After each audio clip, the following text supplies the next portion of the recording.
Hello everyone, स्वागत है आपका आपके अपने YouTube channel computer education by Poonam. और जैसे आप देख रहे हैं कि मैं फिर से आपके लिए हाजिर हूं लेकर एक बेहतरीन आपका सेशन जो कि आपका कंप्यूटर से रिलेटेड है।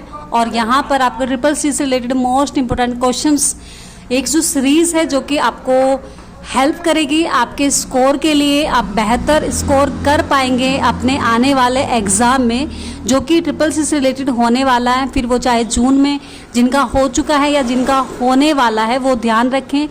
और यहाँ पर नेक्स्ट आपका मंथ में जो कि आपका जुलाई में हो या फिर अगस्त में है तो आप उसको भी ध्यान में रखते हुए ये वीडियो अच्छे से देख सकते हैं और आप इंजॉय कर सकते हैं। इन क्वेश्चन से आप हेल्प ले सकते हैं ताकि आपको आगे चलकर इनकी मदद से आप एक अच्छा स्कोर कर पाएँ। तो यही कोशिश है मेरी। और जो भी आज हमारे साथ नए जुड़ रहे हैं चैनल को सब्सक्राइब जरूर कर ले ताकि नोटिफिकेशन उनके पास समय से पहुंच पाए। इसके साथ साथ जो भी आप बिल्कुल ट्रिपल सी की तैयारी कर रहे हैं और अच्छे वे में करना चाहते हैं तो मेरी जो ये वीडियोस बनी हुई है सारी की सारी एक प्लेलिस्ट बनी हुई है ट्रिपल सी प्रैक्टिस सेट या प्रैक्टिस क्लास के नाम से हैं। आप वहाँ पे जाए एक एक करके एक एक वीडियोस को अगर आप कंप्लीटली देख लेते हैं तो डेफिनेटली आपका ट्रिपल सी का एग्ज़ाम बहुत अच्छे ग्रेड से आप पास होंगे और अच्छे नंबर आपके आएंगे। ठीक है, तो चलिए इसी शुभकामनाओं के साथ स्टार्ट कर लेते हैं।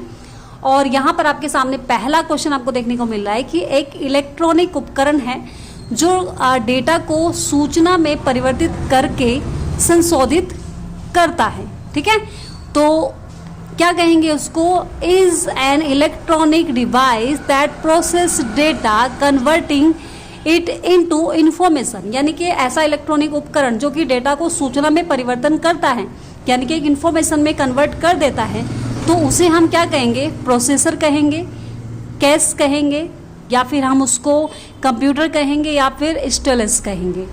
तो क्या कहेंगे भाई? हम उसको क्या कहेंगे? जो कि सूचना में परिवर्तन कर देता है वो आपका हो जाएगा कंप्यूटर। कंप्यूटर ही क्या करता है? किसी डेटा को कन्वर्ट करके इंफॉर्मेशन में आपको बनाकर उसको आपके सामने पेश करता है। ठीक है, चलिए प्रोसेसर किस लिए होता है? प्रोसेसर डेटा को क्या करता है? यहाँ पे कोई भी आपने जो इनपुट दिया है, जो भी इंस्ट्रक्शन आपने दिया है उस पर प्रोसेस किया जाता है, उस पर कार्य किया जाता है। ठीक है, तो उस पर जो कार्य करता है और उसको कार्य करने के बाद जो भी डेटा कंप्लीट बनता है तो उसको इन्फॉर्मेशन में कन्वर्ट आपका कंप्यूटर के रूप में आपको देखने को मिलता है। तो कंप्यूटर ही क्या करता है? उसको इन्फॉर्मेशन में कन्वर्ट करके आपको दिखाता है। चलिए नेक्स्ट क्वेश्चन की तरफ बढ़ जाते हैं। नेक्स्ट क्वेश्चन हमारे सामने है कि EBCDIC की फुल फॉर्म आपको बताना है कि what is the full form of ABCD। ठीक है, तो यहाँ पर आप देखो नॉर्मली ABCD वगैरह ऐसा लग रहा है आपको जैसे कि मैं ABCD पढ़ रही हूँ ना। ठीक है, तो EBCDIC की फुल फॉर्म आपको बतानी है यहाँ पे। ठीक है, वो सीक्वेंस में भी दिया हुआ है B के बाद। ठीक है, यानी कि BCD है ना, उसके बाद आपको देखने को मिल रहा है। तो चलिए इसकी फुल फॉर्म देख लेते हैं भाई क्या होती है। क्या इसकी फुल फॉर्म होती है यानी कि ठीक है executable binary coded decimal information code या फिर एक्सटेंडेड बाइनरी कोडेड डेसिमल ठीक है इंटरचेंज कोड या फिर आपका executable binary code decimal information code हो जाएगा या फिर एक्सटेंडेड आपका binary code decimal information code के रूप में हो जाएगा। तो इसकी जो फुल फॉर्म होती है आपको बी आंसर आपका बिल्कुल करेक्ट हो जाएगा। और यहाँ पे देखने को मिल रहा है कि क्या यहाँ पे आपको देखने को मिल रहा है कि extended binary coded decimal interchange code के रूप में आप देख सकते हैं ये इसकी फुल फॉर्म होती है। ठीक है, चलिए भाई नेक्स्ट क्वेश्चन की तरफ बढ़े। अगर हम आपको बताना है कि आप कंप्यूटर साक्षर हो सकते हैं यद्यपि आप एक प्रोग्रामर नहीं हैं। You can be a computer literate even though you are not a programmer। यानी कि आप कंप्यूटर साक्षर हो सकते हैं, ठीक है, लिटरेट हो सकते हैं अगर आप एक प्रोग्रामर भी नहीं हैं तब भी आप एक साक्षर कहलाएंगे यानी कि कंप्यूटर की नॉलेज कहलाएंगे आप, यानी कि आपको नॉलेज होगी। तो क्या ऐसा होता है? क्या ये बात ट्रू है या फिर ये बात फॉल्स है? तो जाहिर सी बात है अगर कोई बच्चा बेसिक कोर्सेज वगैरह भी कर लेता है, नॉर्मली कोई कोर्स करता है तो वो भी अगर हम बात करें उसे भी कंप्यूटर की नॉलेज हो जाती है। वो भी कंप्यूटर में क्या हो जाता है यानी कि उसको भी लिटरेट कहलाता है वो भी। तो यहाँ जो आंसर हो जाएगा वो क्या हो जाएगा आपका बी, यानी कि ये बात क्या हो जाएगी ट्रू, ये राइट है आपका आंसर। एंड अब हम नेक्स्ट क्वेश्चन की तरफ बढ़ जाते हैं। तो नेक्स्ट क्वेश्चन में हमारे सामने यहाँ पर दिया हुआ है कि फाइल एक्सटेंशन का प्रयोग डैश के लिए किया जाता है, यानी कि file extension are use in order to. तो किस चीज़ के लिए एक्सटेंशन का यूज किया जाता है? जैसे नॉर्मली हम हर चीज़ का एक्सटेंशन देखते हैं, जैसे आपका वर्ड का है, एक्सेल का है, पावर पॉइंट का है, HTML का है, तो बहुत सारे आपको इस तरीके से हर एक आपके ऐप के आपको एक्सटेंशन आपको देखने को मिलते हैं, एप्लीकेशंस के आपके। तो उनका यानी कि मेन पर्पज़ क्या है कि वो क्या है यहाँ पे, किस लिए उसको एक्सटेंशन का यूज किया जाता है। तो ensure the file name is not lost, आपकी फाइल लॉस्ट ना हो जाए इसलिए किया जाता है। या आइडेंटिफाई द टाइप, ये एक आपका यानी कि एक टाइप है आइडेंटिफाई करने का, है ना, चेक करने का, उसको मतलब देखने का। या नेम ऑफ फाइल, या एक फाइल का नेम होता है। या फिर आइडेंटिफाई द फाइल टाइप, या फिर एक आइडेंटिफाई करते हैं आप अपनी फाइल यानी कि फाइल टाइप जो होता है। तो जो आंसर हो जाएगा वो क्या हो जाएगा डी, यानी कि आइडेंटिफाई द फाइल टाइप। ये क्या है, एक टाइप है आपकी फाइल का, फाइल को पहचानने का कि वो कौन सी एप्लीकेशंस की है, किस तरीके से वो फाइल कहाँ से रिलेटेड है, तो उसको आइडेंटिफाई करता है आपका एक्सटेंशन, इसलिए इसका प्रयोग यहाँ पर किया जाता है। ठीक है, चलिए नेक्स्ट क्वेश्चन की तरफ बढ़ जाते हैं। नेक्स्ट है हमारे पास यहाँ पर कि जिसमें मेन्यू यानी कि सॉरी स्पेलिंग कमांड के बारे में यहाँ पे है, लेकिन ये कुछ और लिखा गया, हिंदी में मिस्टेक हो गया, लेकिन इंग्लिश में पढ़ लेते हैं हम कि in which menu spelling command appear. आपको स्पेलिंग कमांड जो देखने को मिलता है वो कौन से मेन्यू में देखने को मिलता है। ठीक है, तो क्या वो टूल्स में देखने को मिलता है, एडिट में देखने को मिलता है, विंडोज़ में मिलता है, या फिर नन ऑफ दीज में मिलता है। तो भाई किस में मिल जाता है, हमें किस में मिलता है। लेकिन ध्यान रखना यहाँ पे जो पूछा गया है वो आपको पूछा गया है आपका वो चाहे लिब्रे ऑफिस राइटर का है या लिब्रे ऑफिस आपका कॉल्क है, तो लिब्रे ऑफिस के अकॉर्डिंग यहाँ पे पूछा गया है, जो कि हमारा राइट आंसर क्या हो जाएगा, टूल्स में आपको स्पेलिंग कमांड आपको देखने को मिल जाती है। लेकिन अगर मैं MS वर्ड की बात करूँ तो MS वर्ड में जो स्पेलिंग वाला ऑप्शन हमें जो मिलता है वो हमें रिव्यू में चेक करने को मिलता है। ठीक है, रिव्यू में हम देखते हैं वहाँ पर कि हमें स्पेलिंग एंड ग्रामर से रिलेटेड जो भी आपका मेन्यू होता है वो वहाँ पे हमें मिल जाता है। ठीक है, किस में मिलता है, वहाँ पर रिव्यू में मिलता है। और अगर लिब्रे ऑफिस राइटर की बात करें तो वो टूल्स में आपको देखने को मिल जाता है। ठीक है, चलिए नेक्स्ट क्वेश्चन हमारे पास कि वेब पेज का एक्सटेंशन है आपके वेब, जब भी मैंने पीछे बताना एक्सटेंशन यूज किया जाता है तो फाइल को आइडेंटिफाई करने के लिए किया जाता है। अब आपको बताना है इसमें से कि the extension of web page का एक्सटेंशन कौन सा है इनमें से। ठीक है, तो .http है, या फिर .wpp है, या फिर .html है, या फिर नन ऑफ दीज है। तो वेब पेज का एक्सटेंशन पूछा है तो जाहिर सी बात है आंसर क्या हो जाएगा, सी हो जाएगा। जो कि वेब पेज डिज़ाइन हम करते हैं तो हम किस में करते हैं, HTML में करते हैं, इसलिए इसका वेब पेज का जो एक्सटेंशन हो जाएगा वो आपका क्या हो जाएगा, .html हो जाएगा। HTML की फुल फॉर्म क्या होती है, हाइपर टेक्स्ट मार्कअप लैंग्वेज, ये आपको सभी को पता है। ठीक है, चलिए फिर नेक्स्ट आगे बढ़ जाते हैं। नेक्स्ट क्वेश्चन हमारे पास कि इनमें से कौन सा एक कंप्यूटर कोड है। आपको कंप्यूटर का कोड बताना है यहाँ पे कौन सा है, कि which of the following is computer code. ठीक है, इज अ कंप्यूटर कोड। तो आपको बताना है कि जावा है, रैम है, रोम है, या फिर EBCDIC। ये पीछे भी आया था आपको, और जाहिर सी बात है अब आप देखते हुए समझ जाएंगे। आई थिंक ये आज मैंने कम्युनिकेट पे मैंने जाकर ना एक क्वेश्चन भी पूछा था आपसे, और यही क्वेश्चन मैंने वहाँ पे आपको दिया था। और मैंने आपको ये भी कहा था कि इसका अगर आप डिटेल में पढ़ना चाहते हैं तो आप ये वीडियो ज़रूर देखें, और वहाँ पे भी जो कम्युनिकेट्स होता है वहाँ पे भी आप जाया करें कम्युनिटी पे, ताकि आपको वहाँ पे क्वेश्चंस मिले और आप उनको गेस कर पाए, आप समझ पाएँ कि आप कितना बेहतर कर रहे हैं, क्या आप आंसर सही लगा पा रहे हैं। तो उसको भी ज़रूर किया करें, रोज़ आपको क्वेश्चन मिल जाता है वहाँ पे भी। तो यहाँ पर जो हमारा आंसर हो जाएगा ये अब आप समझ चुके होंगे, डी आंसर इसका हो जाएगा, और उसकी फुल फॉर्म भी हम पीछे पढ़ चुके हैं।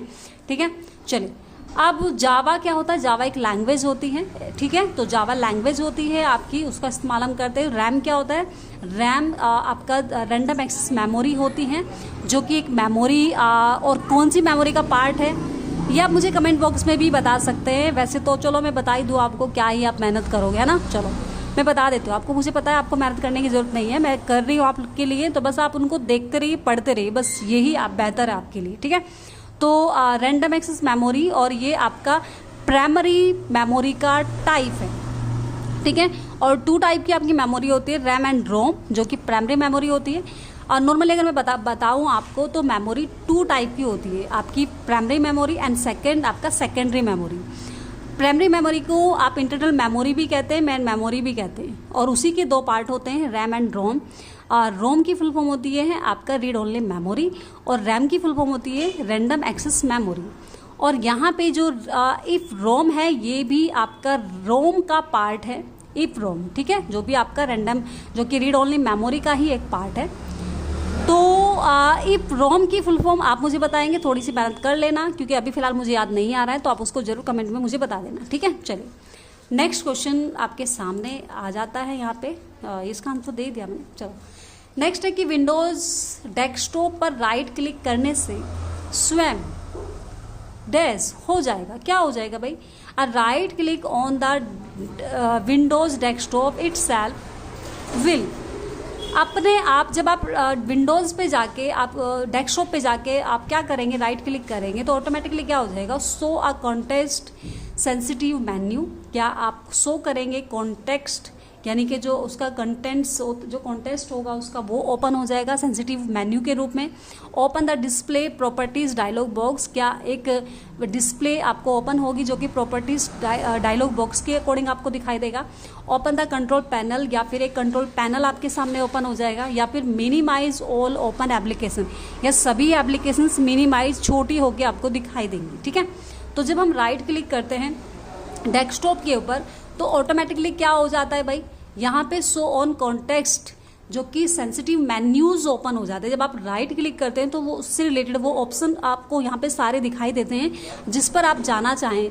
फिर वो चाहे आपका यहाँ पे हो सकता है कि आप जाना चाहें, आप किसी साइज़, आप मेन्यू साइज़ चेंज करना चाहें, या फिर आप आइकन्स को छोटा बड़ा करना चाहें, या फिर आप यानी कि आप उस पर जाना चाहें, जिससे आप क्या करते हैं नॉर्मली आप, अरे यार याद नहीं आ रहा मुझे,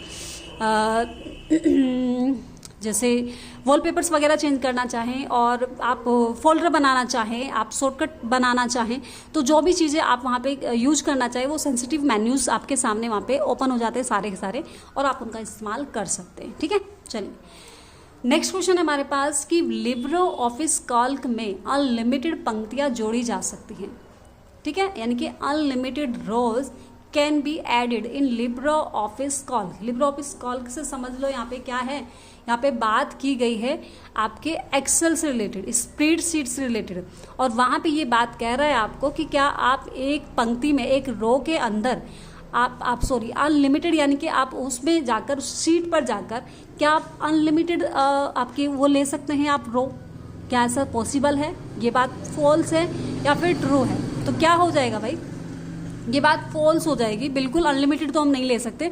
तो आप लिमिटेड में आप उसको लेते हैं, और लगभग वो चीज़ें मैंने आपको बहुत बार बता दी हैं।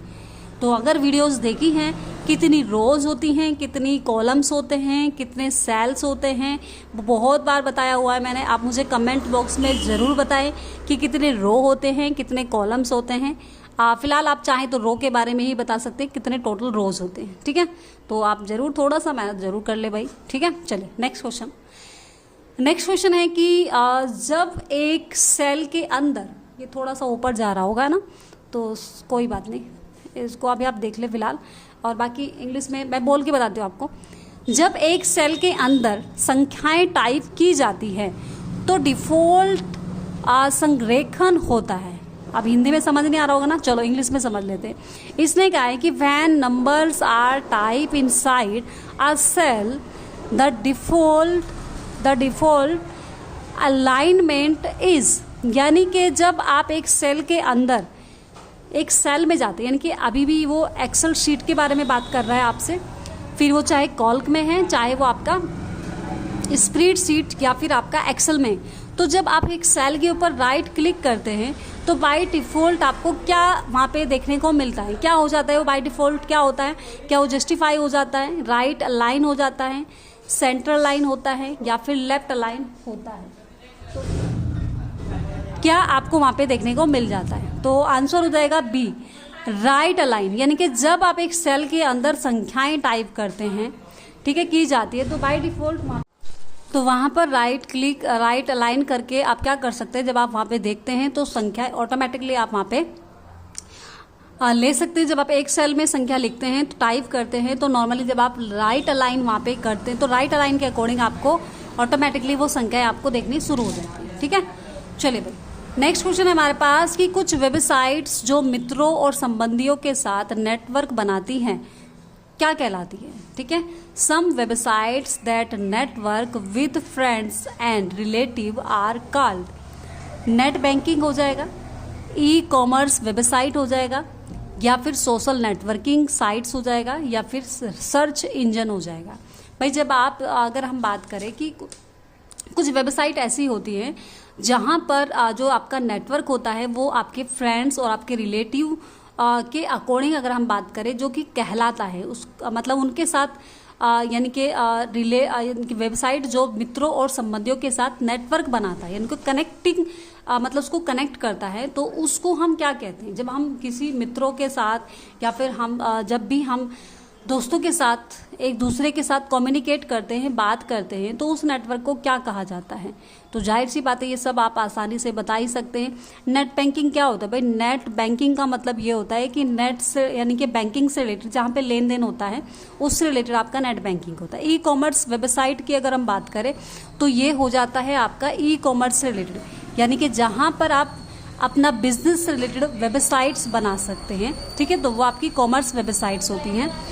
और सोशल नेटवर्किंग साइट्स ही आपकी इसका आंसर हो जाएगा, क्योंकि सोशल नेटवर्किंग साइट्स ही वो साइट्स होती हैं जहाँ पर आप अपने रिलेटिव, अपने मित्रों के, अपने फ्रेंड्स के साथ कम्युनिकेट कर लेते हैं। ठीक है, सर्च इंजन का मतलब सर्च इंजन होता है, नॉर्मली सर्च किया जाता है वो सर्च इंजन कहलाता है, इससे इसका लेना देना नहीं है। ठीक है, चलिए भाई नेक्स्ट क्वेश्चन हमारे सामने है, इसमें हिंदी नहीं दी हुई है, मैं समझा देती हूँ, कोई बात नहीं। Which control the moments of signals between CPU and input output। ठीक है, आपको ये बताना है कि यहाँ पर आपको बताना है कि ऐसा कौन सा मतलब वो सिग्नल्स होता है जो कि बिटवीन, जो कि आपको CPU और इनपुट आउटपुट डिवाइस के बीच में क्या करता है, यहाँ पर मोमेंट्स करता है, कंट्रोल करने का काम करता है। क्या वो ALU होता है, क्या वो कंट्रोल यूनिट होता है, मेमोरी यूनिट होता है, या फिर आपका सेकेंडरी स्टोरेज होता है। ठीक है, तो क्या हो जाएगा भाई, ALU की फुल फॉर्म देखो, अगर नॉर्मली मैं बात करूँ CPU के दो पार्ट होते हैं, एक होता है ALU और दूसरा होता है कंट्रोल यूनिट।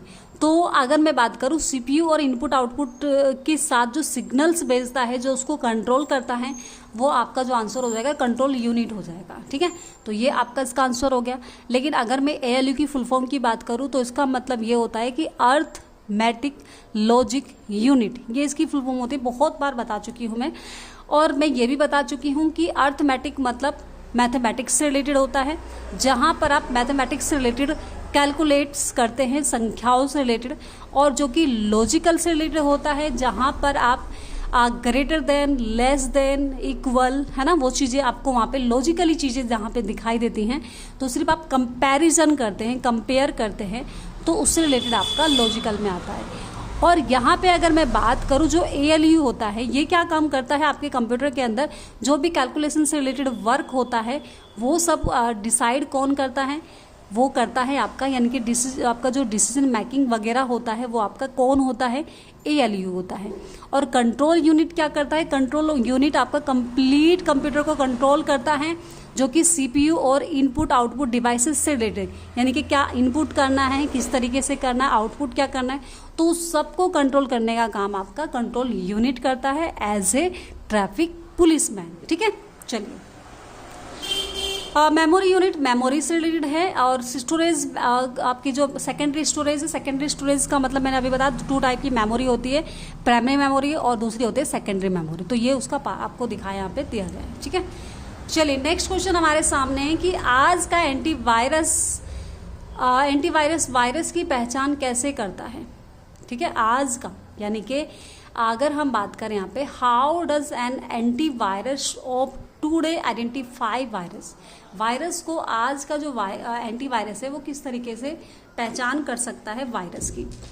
तो क्या वो क्या रहेगा, इट कैन यानी कि डिटेक्ट अननोन पैटर्न्स, वो क्या करेगा, डिटेक्ट करेगा अननोन पैटर्न्स को, या फिर it can take high priority of increase scanning speed, क्या वो क्या करेगा, हाई इस यानी कि प्रायोरिटी टू इंक्रीज करेगा स्कैनिंग स्पीड को, या फिर नन ऑफ दीज, या फिर कुछ नहीं होगा, या फिर प्रीविजियल यानी कि नॉन पैटर्न्स, या फिर पिछले पैटर्न्स के अकॉर्डिंग वो काम करेगा। ठीक है, जो पिछला यानी कि प्रीवियस जो आप उसकी जानकारी के अकॉर्डिंग वो क्या करेगा, वहाँ पे वर्क करेगा। तो हमारा जो आंसर हो जाएगा वो डी आंसर यहाँ पे सुटेबल हो जाएगा, क्योंकि उसी के अकॉर्डिंग जो प्रीविजियल जो नॉन पैटर्न्स होगा उसके अकॉर्डिंग ही आपका जो एंटीवायरस होता है वायरस की पहचान करता है। ठीक है, चलिए नेक्स्ट क्वेश्चन है कि जब आप एक ही वर्क बुक में एक अलग शीट पर एक चार्ट बनाते हैं तो इसे क्या कहते हैं।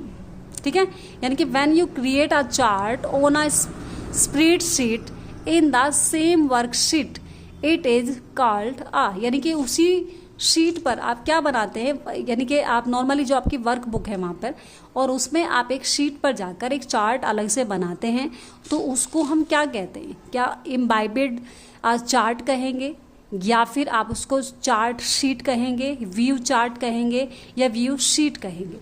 तो भाई उसका जो आंसर हो जाएगा वो हो जाएगा आपका बी आंसर हमारा सही हो जाएगा, क्योंकि उसको चार्ट शीट के रूप में जाना जाता है, जो कि आपका एक अलग से एक इंडिविजुअल रूप में आपको देखने को मिलता है, जहाँ पे चार्ट आप कंप्लीट क्रिएट करते हैं और बनाते हैं उसको, तो वो चार्ट शीट के रूप में आपका जाना जाता है। ठीक है, चलिए नेक्स्ट क्वेश्चन हमारे पास कि सोचने, तर्क करने और सीखने में सक्षम कंप्यूटर की विशेषता कहलाती है।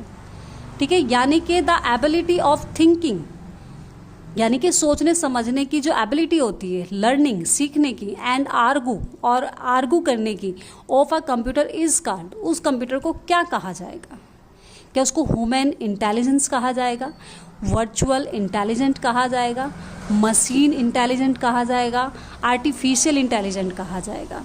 ठीक है, जो सोचने, तर्क करने और सीखने में सक्षम होता है, जो ज़्यादातर आज आपके सामने यहाँ पे देखने को मिलता है, आज की टाइम पर सबसे ज़्यादा किसका यूज होता है, आपका डी आंसर। ठीक है, एआई। ठीक है, एआई का सबसे ज़्यादा यूज होता है, जो कि आर्टिफिशियल इंटेलिजेंस होता है, उसका यूज आपको देखने को मिल रहा है, तो यही आपका यहाँ पे कहलाता है। ठीक है, और इसको हम क्या कहेंगे, एआई यानी कि आर्टिफिशियल इंटेलिजेंस। ठीक है, चलिए नेक्स्ट क्वेश्चन की बात करें कि कई सोशल मीडिया साइट और सेवाएं वेद खाता सत्यापन के लिए प्रदान करती है। ठीक है, यानी कि many social media sites and services provide valid account verification for, कई सोशल मीडिया साइट जो सेवाएं यानी कि जो वेद खाता सत्यापन होता है उसके लिए प्रदान करती हैं। तो क्या रेटिना स्कैनिंग करती हैं, 2 स्टेप वेरिफिकेशन होता है, या फिर फिंगरप्रिंट स्कैनिंग होता है, या फिर नन ऑफ दीज। तो आपके यहाँ पे अगर हम बात करें सत्यापन के लिए जो किया जाता है वो आपका आंसर हो जाएगा बी, यानी कि 2 स्टेप वेरिफिकेशन से रिलेटेड आप वहाँ पे देखने को मिलता है, जो कि सेवाएं आपका जो वेद खाता सत्यापन के लिए प्रोवाइड किया जाता है। ठीक है, चलिए नेक्स्ट क्वेश्चन हमारे सामने कि सूत्र में सेल एड्रेस एस थीटा 4 का अर्थ है कि यह ए है, यानी कि आपको बताना है कि सेल एड्रेस जो कि आपको करता है ए सेट 4 इन आ फॉर्मूला मीन्स, इसका मीनिंग क्या होता है। ठीक है, जब हम एक्सेल में जाते हैं और एक कोई फॉर्मूला यूज कर रहे हैं वहाँ पे, और उस फॉर्मूले में हमने ए के साथ इसका इस्तेमाल किया है, 4 लगाया है, और अब आपको बताना है यहाँ पे कि क्या कहलाएगा, वो मिक्स सेल रेफरेंस कहलाएगा, या फिर रिलेटिव सेल रेफरेंस कहलाएगा, या एब्सोल्यूट सेल रेफरेंस कहलाएगा, या फिर ऑल ऑफ दीज कहलाएगा। ठीक है, तो जो आंसर हो जाएगा भाई आपका जो सही आंसर हमें देखने को मिल जाएगा वो ए हो जाएगा, मिक्स सेल रेफरेंस कहलाएगा, क्योंकि आपने एक ए का इस्तेमाल किया है, दूसरा आपने सिंबल का इस्तेमाल किया है, और तीसरा आपने वहाँ पे क्या लिया है, आपने संख्या यानी कि नंबर का इस्तेमाल किया है। तो यहाँ पर आपका क्या कहलाएगा, मिक्स सेल रेफरेंस आपके सामने वहाँ पे देखने को मिल जाएगा। चलिए नेक्स्ट क्वेश्चन है कि IRC का फुल फॉर्म क्या होता है, ये आपको बताना है। इंटरनेट रिसोर्स चैनल होता है, इंटरनेट राइट्स काउंसिल होता है, इंटरनेट रूटिंग चैनल होता है, या फिर इंटरनेट रिले चैट होता है। तो जाहिर सी बात है हमारा जो आंसर हो जाएगा डी आंसर हमारा बिल्कुल राइट हो जाएगा। इसकी फुल फॉर्म होती है, ठीक है, इंटरनेट रिले चैट, ठीक है, जो कि आपको यानी कि कम्युनिकेट करते हैं, जब चैट करते हैं तो उसको क्या करता है वहाँ पे आपको मतलब उससे रिलेटेड आपको कम्युनिकेट करने की यहाँ पे अवेलेबल कराता है, ठीक है। चलिए नेक्स्ट क्वेश्चन है हमारे सामने कि MIME का फुल फॉर्म आपको बताना है, ठीक है। तो उसकी फुल फॉर्म होती है एम से related multipurpose internet mail extension होता है, या फिर मल्टीपल इंटरनेट मेल एक्सटेंशन होता है, या मल्टीपल इंटरनेशनल मेल एक्सटेंशन होता है, या फिर नन ऑफ दीज। तो जाहिर सी बात है इसका जो राइट आंसर हो जाएगा वो क्या हो जाएगा भाई, ए आंसर यहाँ पे हो जाएगा कि मल्टीपर्पज इंटरनेट मेल एक्सटेंशन यहाँ पे हमें देखने को मिलता है, यानी कि जिसका इस्तेमाल मल्टीपर्पज के लिए यहाँ पे किया जाता है। इंटरनेट मेल एक्सटेंशन ये इसका होता है, ठीक है। चलिए, जो कि आपके मेलिंग से रिलेटेड है। नेक्स्ट एंड लास्ट क्वेश्चन है हमारा, यहाँ पर देखने को मिलता है कि यदि किसी अज्ञात व्यक्ति द्वारा ईमेल प्राप्त किया जाता है तो क्या करना चाहिए हमें। If an email is received by an unknown person then, तो क्या करना चाहिए, one should open it and respond, ठीक है, respond asking their personal information. हमें क्या करना चाहिए, यानी कि हमें उसे ओपन करना चाहिए, रेस्पॉन्ड करना चाहिए और पूछना चाहिए, ठीक है, देयर पर्सनल इन्फॉर्मेशन दे देनी चाहिए। ये तो सही बात है, नहीं है, क्यों हमें ऐसा नहीं करना चाहिए। अगर कोई आपको अननोन पर्सन आपको मेल करता है तो ये सिचुएशन आपके लिए हानिकारक हो सकती है, ठीक है। नेक्स्ट है कि one should open it and respond saying you don't know them, ठीक है। आपको क्या करना है, शुड ओपन, आपको one should open it and respond saying, आपको ओपन कर लेना चाहिए और फिर इसको रेस्पॉन्ड करना चाहिए कि आप उस बंदे को नहीं जानते, ये बात आप उसको बता देनी चाहिए। ये बात भी गलत है, आप बिल्कुल भी नहीं करेंगे ये बात। नेक्स्ट, क्योंकि उससे आपको उस सामने वाले को ये पता चल जाएगा कि आपका जो ईमेल एड्रेस है वो एक्टिव है और हो सकता है वो आपको हार्म पहुंचाए, है ना। वो कोई स्कैम हो सकता है, स्पैम हो सकता है, जो कि आगे चलकर आपकी डिटेल्स आपसे ले ले और आपको जाके आगे चलकर परेशानी का सामना करना पड़े। तो it should be delete without opening it, इसे बिना खोले डिलीट कर देना चाहिए। या फिर it should be forward to police, या फिर इसको पुलिस को दे देना चाहिए। नॉर्मली अब आपको इनमें से दो ऑप्शन ऐसे होंगे जो आपको एक सूटेबल लग रहा है, या दो आपको दोनों ही लग रहे होंगे। तो जाहिर सी बात है कि पुलिस तक जाएगा तो बहुत एक अलग बात होगी। नॉर्मली हम क्या करेंगे, उसको बिना खोले क्या कर देंगे, डिलीट कर सकते हैं। तो ये हमारा बिल्कुल सही आंसर हो जाएगा और हमें इतनी मेहनत या परेशानी नहीं उठानी पड़ेगी। बस हमें क्या करना है, उसको ओपन नहीं करना है, उसको बस यहाँ पे हमने देखा कि मेल आया है तो आपको डायरेक्ट उसको अननोन पर्सन का जो मेल आया है, हो सकता है वो आपके लिए हार्मफुल हो, आपको कोई स्कैम हो सकता है, तो आपको उसको क्या करना है, आपको उसको डिलीट कर देना होता है, ठीक है। तो आज के हमारे 20 क्वेश्चंस आपके सामने मैंने आपको लेके आई। मैं आई होप ये सभी आपके लिए हेल्पफुल रहे होंगे और आपने बहुत अच्छे से एक एक क्वेश्चंस को अच्छे से पढ़ा होगा, अच्छे से मेरे साथ साथ आप उसको पढ़ते हुए चले होंगे, याद करते हुए चले होंगे। अगर नहीं करे हैं तो दोबारा फिर से आप अपनी वीडियो को ओपन कर सकते हैं इसको और दोबारा से फिर आप देख सकते हैं। 2-3 ही बारी देखेंगे तो आपको क्वेश्चंस रट जाएंगे, अच्छे से लर्न हो जाएंगे, ठीक है। बार बार आपको लिखने की ज़रूरत नहीं होती है। जब आप 2 से 3 बार आप पढ़ लेंगे ना तो नॉर्मली डेफिनेटली आपको अच्छे से लर्न हो जाएंगे क्वेश्चंस। और वीडियोस को सभी आप बहुत अच्छे से देख सकते हैं, सभी बहुत इंपॉर्टेंट क्वेश्चंस मैं लेके आती हूँ आप सभी के लिए, ताकि आप सभी इसका फ़ायदा उठा सके। वो चाहे कंप्यूटर से रिलेटेड कोई भी आपका एग्ज़ाम हो, CCC से रिलेटेड हो या फिर अदर पर्पज़ कंप्यूटर एग्ज़ाम है आपका, तो वो सब में बेनिफिशियल आपको होने वाले हैं क्वेश्चंस। तो आई होप सभी आपने एंजॉय किया होगा आज का सेशन और मिलते हैं नेक्स्ट वीडियो में।